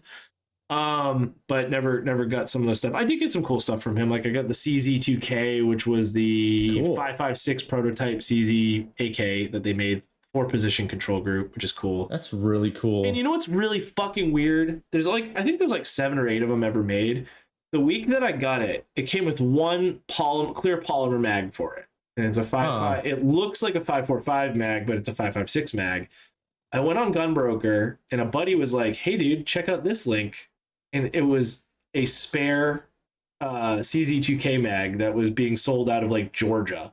And that's so weird. And I was like, $87? This is still cheaper than buying an STI mag. Fucking A right. I bought it on the fucking spot. No, I think it was like $130, but I still paid over $100 for this prototype mag, and now I have a backup, so I can actually like run the gun and keep the brand new unfired factory mag clean, and then have a beater mag. That's really cool, man. But it was like, what a weird coincidence. You get the one of two in the US, I think. There's a guy in down south that has the 74, like the short version. Okay, yeah, it's funny that happens. Like you put it out to the universe, man. You might just the gun part gods will smile upon you. Yeah, I got super lucky with that. So yeah, we bought some unique stuff. I like unique weird shit, and I like the cheap stuff. I like tube guns, like grease guns, and all that. Yeah, stuff. the Sten, those old subguns, man. They're just so sweet to shoot. And for me, when you have a suppressed 9mm subgun with subsonic ammo, it's something like you love to hand it to a new shooter. Yeah, and just watch them. They're like, when you shoot just the M11, like a cheap stamped steel 80s subgun, you put a tungsten bolt in it, you hand it to a 12-year-old, and they're shooting it and they're just smiling like, this is great. And you're like, I know, it's the greatest thing ever. And it's like people they get into that. And I've never met someone shoot one didn't want one.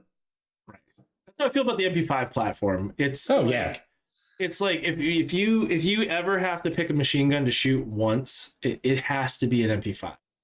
So the recoil kinematics of the MP5 are not duplicated in other subguns. They're simply not. It's more than just how it sounds or how it looks or how it feels. The way the bolt cycles and reciprocates and fires the next round, it is not duplicated in other guns. And I'm afraid that it's going to stop. Like I always get afraid, like we're going to lose that. And because it's old. And then I saw, what's that company, man, makes they wanted to make the roller delayed blowback AR. Angstat, yep. UMP, not UDP, something. Yeah, UDP 9, yeah. But there's one, and I don't know, is it being sold? Is it real? I don't know. I saw when it first came out, and they were like, yeah, delayed roller AR. And I was like, okay. But it takes Glock mags. I don't want that. No, I want Colt mags or MP5 mags. Or Uzi mags. I think I wish the Maxim made a 9mm. I think that you could change the mag well, or you could take MP5. They had an MP5 mag variant, so you could put MP5 mags on their 9mm gun. But that was, I think, just a standard blowback gun. So yeah, that's dumb. I lost money to Kalishnikon. They were at the Dead Air booth like 3 SHOT shows ago. They were selling a Vitz 9mm. This was before the KP or KR9 from Kusa came out, but they were selling an interchangeable magazine well Vitz inspired AK. Okay, that's kind of cool. You could pull a pin and you could use MP5 mags, you could use Vitz mags, you could switch it over to Glock mags, and they came out with a bolt carrier design that could still pick up the rounds on all of those magazines just by doing a quick swap on the magwell. And it came with like, you picked what magwell you wanted and you could buy extra magwells as add-ons. It was a great idea. And the concept was there. That dude fucking straight up took everyone's money. They took deposits at SHOT Show, and I think they were operating out of the Dead Air booth at the time. And I cut a dude to check at SHOT Show for like $2,000. I was like, oh, I support this. Fuck yeah. And then they went dark. And the guy, and there was another company that was taking money too. Not Skunkworks. It was Something Works out of Arizona, who was a Cerakoter. And he was splitting up. He was taking orders for it and taking money too and taking his profit. And both people went dark. Man. Paintworks out of Arizona. And he took my money and I cut him like a 50% check or something like that for the gun. And this was like 5 years ago. Let me take that. This was 5 years ago. And granted, my company was real small at the time, and I was like, oh, I can't wait to try to get something cool. And they went dark. I know that I was in a group chat, a group on Facebook of everyone that's been fucked by it. So they were all like, that's how you know it's real. Sharing notes for like a class action. Like, oh, well, and one guy was like, well, I actually had a Vitz like cut gun. Like he had a cut receiver gun and a kit gun that he got. And he actually like filed the Form 4 on it to get it SBR'd. And so the ATF got involved on that, and I had to call ATF, and I was like, do I get my money back? And they're like, no, you have to go small claims for that. It's not an ATF issue. And I tried getting my money back from this guy, the painter in Paintworks or something out of Arizona. And I was like, can I get my money back from you? And he was like, well, I lost money too, man. And I was like, how? I cut you a check. Like, dude, what is it with that part of the country? You remember Todd Bailey? Yes. Do you know who that is? The MP5 clones? Yes. Bro, I had an MP5. He had a couple companies, Special Weapons, Bobcat Arms, Cohary Arms. He had all these shell companies with the HK tooling. Yeah. I had an MP5 from this guy.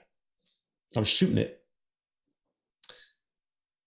I went to slap it to chamber, or I guess it would be this hand. Yes. Slapped it to chamber. The cocking tube separated from the receiver. Oh. The weld failed. I looked at it. I was like, well, there's no penetration on that weld. It reminds me of silencer industry right now. I looked at this. I was like, this isn't okay. I say, call up Todd and, hey, man, my cocking tube came off the gun. He's like, that's probably user error. I said, okay. Never got that gun running right, man. The receiver was all bent. To this day, it's sitting in my safe. I have this MP5 clone with a crooked receiver with a re-welded cocking tube. I need an MP5. Dude, if anyone's listening. No, dude, send it to fucking Dakota Tactical. He does rebuilds. Does he? Yes, he does. He takes people, he does re-welds, he fixes things. He's Joe Stapelio over there is he cool? Fucking gangster. I mean, he's busy. Like his guns are 2 years back ordered, but he does repairs. But he's cool. All right, I'll call him. And I'm sure he would love to talk to you about cans and stuff. He's a really good dude. So he basically, his bread and butter was this gun. That's the reverse stretch, right? Yeah, the reverse stretch. So full size receiver, K front, and he came up with the recoil. How do you like it? My favorite gun ever made, ever. Do you like it because the recoil impulse is more satisfying than the K, but with the sound of the full? Yes, and length of pull for me. I like having the short barrel. It's more ergonomically sound for a full size man. It's more comfortable for me. I can get my elbows tucked real tight. I'm running our 193 on it because it's kind of nice. Oh, that is your red dot mount. That's nice. Yep. So that's ours. It's got an AR-15 sight post, and then I'll flag myself in the face. But yeah. Oh, okay. I see. That's really nice. Little pistol rear sight. So yeah, and I like the 193 because I'll run this with tubes on, and nice thing is too, if I want to do corners with it or come around the left side, I can left eye dominant shoot if I need to as well with that extra height. Oh, that's nice. So yeah, I like it. But I just love this gun so much. And I went like 20,000 rounds with it before I even bothered to change out the copper extractor spring. Those are the first things to go. Those little extractor springs. There was nothing wrong with it. I could have kept going. I just changed it out. It must be adjusted really well. It must be just running good. It's so happy, you know. I love that. It's such a happy gun. I feel like Bob Ross. Keep your guns happy, man. I was looking around. Oh, hold on. Is this going to reach? I think I have a gun right here. I'm going to show you. Hold on a second here. Oh, I'm back. Mark 18. This is where is it? It's an Anderson. It's like blurring the background, but it's select fire, but it's an Anderson lower. And this is the gun that I tested with Pew Science. This is the Mark 18 host. And this silencer is quiet, dude. RC2? This RC2. I am actually really liking it right now. It's surprisingly quiet. I'm super excited about it, but on this gun, it has a little bit of port pop. So I'm going to tune this Mark 18 a little bit and see what I can get out of it. I know a lot of people are kind of wanting to know how quiet can you get the AR at the ear. everyone and their mom told me the Surefire silencers were loud. Everyone and their mom, dude. And then every once in a while, you hear a guy be like, I really like the tone of my Surefire silencer. And I latch on and be like, tell me more about your experience, sir, ma'am. And they start to tell me, it just has this nice deep tone. I'm like, interesting. Yes. It's like a bowstring. Yeah, interesting. I was like, well, you're in luck because the suppression rating quantifies that. So, because if it sounds more pleasing, it's going to be better for your ears, which means the suppression rating goes up. It's all tied to physiology. There's no trick in it. So I was thinking to myself, well, I'm going to test it. So I tested the 762 RC2. I tested the 300 SPS. I tested the 556 RC2. And other than the war comp mount sucking, dude, you use these things with a 3-prong, dude, they're cool. Yes. I have a 3-prong machine gun behind me too, nice. With an RC2. How do you like it? Dude, I was the same way, dude. I was not crazy about old Surefire stuff back in the day. I was like, man, sound suppression's not that great, blah, blah, blah, blah. And then I snatched an RC2 for a customer that never bought it or filed their form for. Happens. So now it's mine, and it's on the gun. And hold on, I'll just grab it real quick because I'm so happy with it.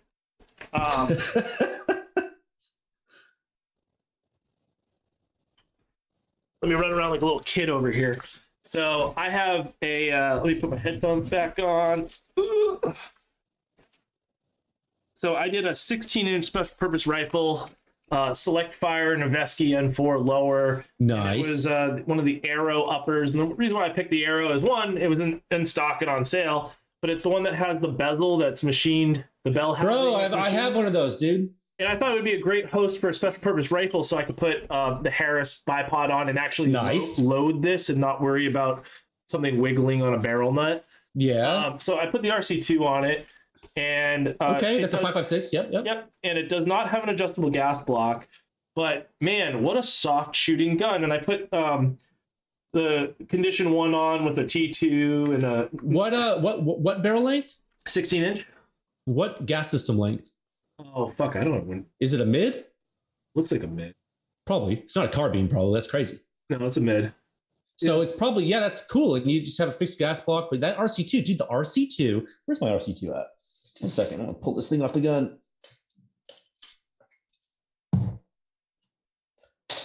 The RC2, hold this up from the camera if I can here. It is a great silencer. It has these vents inside. You can't see them when you look in. You got to use a bore scope. But what it's doing is it's immediately in the blast chamber, it's venting to the space between the outer tube and the welded stack. And they have these progressive vents through the stack, through the baffle stack too. So what that's doing, but it still has that 5.56 bore aperture, that special purpose. Like we were talking about at the beginning of the podcast, you said you kind of want people to use cut like a can dedicated for the caliber. Right. So it does all that, but man, it must be, and I'm still researching, but their baffles are like, they're actually like, they're like cups, and they go concave and convex, and you can find the patent cutaways. It's really interesting. It's actually a copy of the Ops cans. Okay. All right. You know, Ron Allen Ops Inc. Yeah. Like they're called Allen Arms or whatever. The AEM5, the Ops 12th model on the cloners use it. Yeah. It's like that, but Surefire copied a lot of that. Yeah. And they put that in their silencers, and it is awesome, dude. And so I'm geeking out. I'm still studying RC2. I studied the 7.62 extensively. I'm studying the 5.56 now. And bro, just don't use one of these. I'm gonna hold this up to the camera. This war comp with the no bueno. This will leak gas. This will not seal on the gun, and you will get a shockwave at your face. Oh, I should probably check to see which one I put on here because I don't remember. Yeah. Look and see if it's a 3-prong. Like, where's my 3-prong at? It's on the gun. Problem is, I've got so much shit here, it's hard to get the can off the gun. See, the 3-prong, it's it doesn't have those ports. It has those little seals. Oh, so I might folks listening at home, it has those little machine seals on there. I might have a war comp on this. I'm gonna cry if I do. I do have a 3-prong that I can put on this. But bro, yeah, but you're wearing hearing protection. I mean, bro, don't use the word comp. Don't use the fucking problem is I got so much shit up front on this. It might be carbon locked because of the word comp. I only put like 100 rounds through this gun, so hopefully not. Even so. No, it's literally the pressure tab. Oh, the press. Sometimes you have to under my fucking light. dude. But also, like, that's the thing. If Surefire could improve one thing, if they could just improve this whole situation back here. If it could if you could just press that button, it did what the dead airs do, where you can just completely just hold the can and get it off. Yeah. If the Surefire had a better mount, dude, you would not. It would be probably hard to sell other silencers for rifles, like, because their silencers are good. I mean, they're really manufactured really well, and I don't understand this whole situation. But wait, do you have to twist it off while you rotate the collar? No. You press down. And if the firearm is pointed away from you, you're gonna twist the you're gonna unlock it counterclockwise. Yeah. Okay. So it's lefty loosey while pressing that. Yeah, it's fucking locked. Yeah, while pressing that, it's probably carbon locked, dude. It's okay. I think so. I think I grabbed the war comp from somewhere, and then my 3-prong came in, and I have my 3-prong on my basement. So this is gonna go back to work with me on Monday. Put your 3-prong on and enjoy it. Oh, here's a 3-prong. Literally brand new in the package. Yep, I have one in the package downstairs, and I was like, I just got mine in from Surefire. I have one on back order. They're like, apparently, dude, someone just sent me an email, dude. Like a member of Pew Science just sent me an email, and he was like, dude, I called Surefire. I was trying to buy a 3-prong. They said they're in such high demand now that they're only selling them in lots of 25. Yep. And they try to sell me a war comp. And I was like, nah, but Jay's data says the war comp sucks. And the Surefire guy was like, no, it's okay. It's okay. And I was like, dude, don't buy the war comp. It's not going to work. Yeah. Oops. Yeah. But I'm going to get in trouble. It's fine. No, you're not going to get in trouble. I'm going to get in trouble for saying, well, first, I got this Annex Defense ARCA M-Lock. Do you fuck with ARCA? I don't fuck with M-Lock personally. But ARCA is camera rails. Oh, and they transitioned in the PRS community because it's a quick throw clamp. So you want to put this on a tripod really, really fucking quick. You can drop it on. ARCA rails and PRS. My PRS gun, the bags are ARCA. The grips are all like everything that is on it's ARCA, and it's a free fluid system. So I can have 3 things on this at once and on my PRS gun. So Annex Defense makes these super lightweight aluminum ARCAs, and I can just, if I'm doing like a special purpose rifle class at Ridgeline, I can just throw this on the tripod super fast, latch it down, and start sending rounds down range. So that's cool. You're not like tightening down on a Picatinny or something like that. So that's kind of like my one and done, do everything gun. And it happens to be a machine gun temporarily. But I'll get that fucking switched out. But you should, dude. I'm really happy about this, and I got the LaRue adapter on the CTR on the back, which I think is such the cheek riser? I need to get one of those. That looks nice, especially when you have the high mount. Yeah, and I'm running the 193 on that. But what the fuck was I gonna say though? I had something on my mind that I said I just wanted to show that Annex off before. The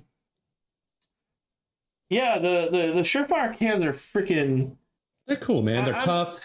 I was like pleasantly surprised with the RC2 because at first I was like, my old experience with the Surefire, no, they're not that quiet. They're not this, but this, you're right. There's a very satisfactory. It's a deep tone, kind of, but it's 5.56, so it's not super deep, but it's not crazy. It's not harsh. It's not satisfactory. It's a very satisfying tone to it. It reminds me when I'm especially when I'm on the tripod and loading the tripod. The resonance from the whole system just feels very satisfying. You're just like, thunk, thunk, have you ever shot this, dude? No. The NT4? I haven't either. You know whose can? This is Lucas from T-Rex Arms. This is his can. Oh, nice. He let you borrow it? He was like, bro, first of all, I don't even know that dude, but he's super nice. And he like reached out to me. He's like, I'm going to support your company. I'm going to support Pew Science. And what do you need to test? And I was like, what? And he was like, yeah, dude, this is personal sponsor. He Form 3'd it to me. Oh, cool. He's a cool dude, so I'm going to test it. Yeah. I heard it sounds good. I heard this is like a deep tone. I don't know. So, and that's another question I have for you. So, because I was going to say, if you ever wanted to test the Krebs 9x39 pistol with a can. If I don't know if you have a Wolfman, but I don't, or the not right Wolf now. SD. But yeah, I mean, I was gonna say I'll just fucking now. I can send it to you. Now the question is, so like with guns, right? I can receive pistols, and I put them on. I'll make holster with the pistol, right? So it's cool. So I could put it on a repair book, like an intake for SOT. So I'm like, okay, thank you for your gun. It's been here for more than 72 hours. So we log it, and then we get to ship it right back to the customer. It doesn't have to go through an FFL. Mm-hmm. So he Form 3 that to you. You have to Form 3 it back to him. I can do it either way. You can do it. I was going to say, because if you just took it in on a repair by technically. I can.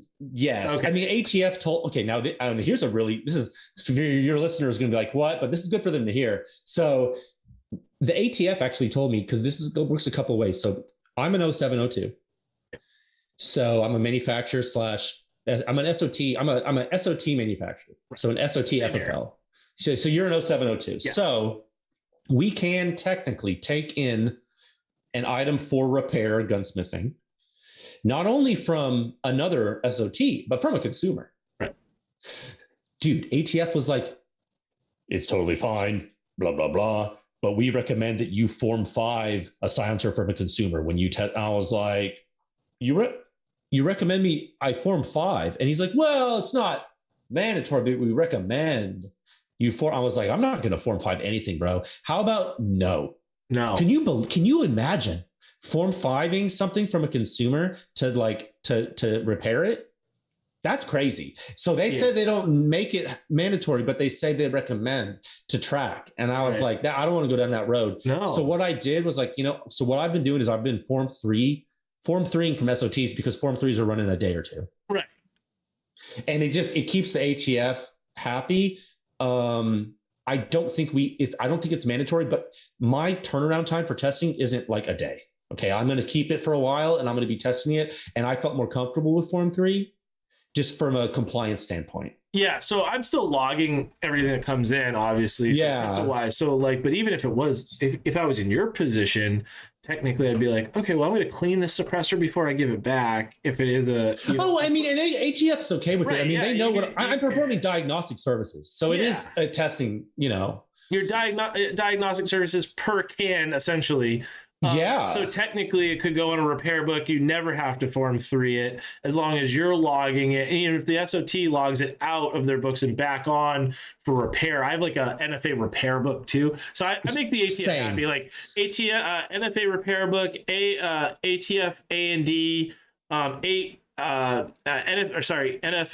A&D, NFA manufacturing book. So manufactured cans, manufactured machine guns, SBRs, SBSs, whatever. Yeah, I mean, you need all that. That's all part of your bound book system. I mean you have, You technically don't, but if you don't want the ATF there, you do. So it's like, but that's the thing. There's like, well, technically you don't. It's like, unless you want the ATF there for a month, do separate it. And I don't do electronic. I still do bound books, but I have like 6 fucking books. It's important. I mean, it's bookkeeping is part of the game. And I just, with all the rights infringements that we have, I mean, we're already trying to help consumers get them good information. The last thing I want is to get pigeonholed into some kind of crazy red tape stuff. Right. And then the effort stops. Speaking of red tape and effort, question that's been asked quite a bit, are there any Form 1 80% 80% whatever manufacturers that you would recommend? It's really interesting. I'm really torn in what I say, because I wear these hats. I have, in my professional career and I'm still practicing. So in my day job, I'm charged with protecting the public. Right. I know Pew Science is not necessarily that, but at the same time, there's a lot of parallels, and something I do take personally. And my passion is to help people. And I get really nervous when people start making their own silencers. And it's not because I don't think they're capable necessarily. It's not that I think they can't do it. And it's not that I necessarily think they can't achieve a great product, but you are taking a kit you are manufacturing an item that is a dynamic pressure vessel, and you're putting it on the end of a firearm, and you are putting yourself at risk and the bystanders at risk by using it. Now, that's not to say don't do it. Some of the greatest silencer companies in the world started off that way. Right. You know, Silencer Co. wouldn't have really existed if it wasn't for Todd McGee making the Sparrow in his garage. Right. Or at least the core. Pappas helped improve it, the system. But, you know, I look at some of these Form 1 makers and vendors, and I see what they're doing. And it's not just Form 1 guys. I see some Form 4 manufacturers, and I'm not going to mention any names because it'll be a hellstorm, but I see some Form 4 guys, they're using consumers as R&D. Their silencers are blowing up, and then they're just making them thicker and selling them more because they don't even know what they're doing with R&D. So you take a Form 1 and you put it on a rifle. I mean, 22, you can do that all day. You put a Form 1 on a 5.56, you better be sure. Now, that being said, you know, there are some Form 1 guys that kind of made the transition into Form 4 that are doing really great stuff. Otter Creek Labs, I tested some of their stuff. They're probably going to become big in the PRS world because their cans are accurate and quiet. That dude his name is Andrew, he's out of Kentucky. He was doing Form 1 stuff under the name Quelltech. Is that? It used to be. He was a Form 1. I don't know if he's still in business doing that, but he was making solvent traps or whatever I don't know what that's called. Whatever. Not suppressors. Not silencers, but you buy them, you file a Form 1, then you manufacture. And 80% to be a suppressor. Sure. And you know, his designs are really quiet. You know, for what they are. You know, the JK Armament makes something where it's a Form 1 type product where you buy it without paperwork and then you file the Form 1, you drill the holes. A lot of people ask me, Jay, when are you going to test that? I say, when I get to it, because right now we got a huge market of what do I got on my desk? Well, I just showed you. Oh, I actually can't show you some of this stuff. I have one of these QE Rector 9. It's kind of cool. You know, we have all these Form 4 things we need to test to get to first, and I shy away from recommending. What I would recommend if you want to get into Form 1 stuff, start with 22. That's what I would recommend. Cool. Because what you're going to do is it's going to be more forgiving for you. It's going to be easier. It's going to be safer, and you're going to learn a lot, and you're going to determine whether or not you want to chase that. You want to chase that dream, right? If you want to build a 9mm silencer for your handgun, or if you want to build a rifle silencer, you know you can. I'd encourage you to start with 22.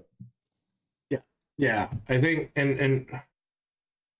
There's a lot of companies that have been pinched lately. Someone was mentioning like White Trash Tactical or White Trash something. I've heard of them. I have no experience with them. One of the better like Form 1 suppressors I saw was my buddy Foster Huntington. He had a Form 1 can on his AK, and it was I was pretty surprised. Now cool. the adapter to the tube would loosen up every once in a while, but it didn't get that hot surprisingly as well. I thought it was a pretty nice little Form 1 can. Cool. But cool. Fuck, man, we talked. Dude, we were like, did we do 2 hours? We're at 2 hours. I mean, I was not supposed to be here this long, but I enjoyed it. Yeah, I think. I mean, if you're ever up for it, we can do a part 2 at some point. Bro, you need a part 2, and you come on my podcast too. That'd be fucking rad. So we can do a more in-depth, continue it, and I'll have more props available. Dude, me too. I'm in like the middle. I just like had a random machine gun sitting here. That's just my life, and that's the same with you. Looks like so. Yeah. No, this is my office, my home office. I'm in the same place. Yeah. Yeah, I'm in my home office because I had UK MOD meetings this morning real early, and I'm like, yeah, I'm not going to work to do those meetings. I'm gonna fucking do it. Yeah, I had research meetings too. That's exactly the reason I'm working from home today too. So yeah. Dude, that was fun, man. It was fun. I'm really happy because I'm a dork. I'm an engineer dork, and I don't get to. Dude, you're looking at. I mean, who are you talking to right now? Yeah, but I don't get to. I'm going to use some keywords. I don't get to uncork my engineering that much because, I've already pioneered how we want to do our holsters, right? So we already have a system. So it's not like I'm not problem solving that much as much as I want to tie your holsters now. Yes, we can get you situated in that email chain right after this. I'll find out what you need in your address. But yeah, dude, it's one of those things where we have done some good manufacturing achievements lately. Like we just finished how to build and construct and CNC cut our pre-curved standard outside the waistband pancake style holsters. And we just did that. Dude, those are my favorite. Outside the waistband. Just it's tight so to the body, great. Yes. So easy. And then ours has this curve to it that I'm really happy with.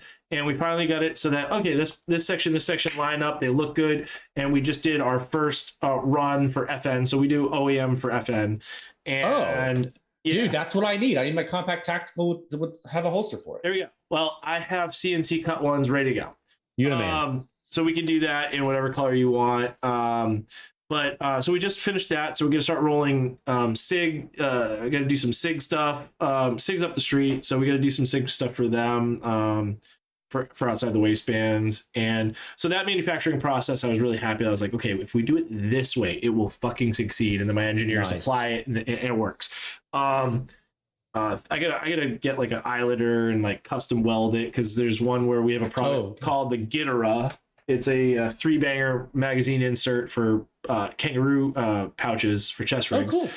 And we're using normal hardware on the sides, but I want to eyelet it on the sides instead. And there's no eyelet machine out there that'll do what I need it to do. There is one from a company that does, they make a tourniquet holder and they eyelet their stuff. And I was like, how did you get that to work? And they're like, oh, we had to weld up our own arms and do this. And so I found out what machine they're using, and I'm just going to custom build my own arms for it. But you know, cool. I just like problem solving, that sort of deal. I really enjoy it, and I'm back in it pretty good. So dude, that's awesome, man. I can't wait to learn more about your products. That's really cool. Yeah.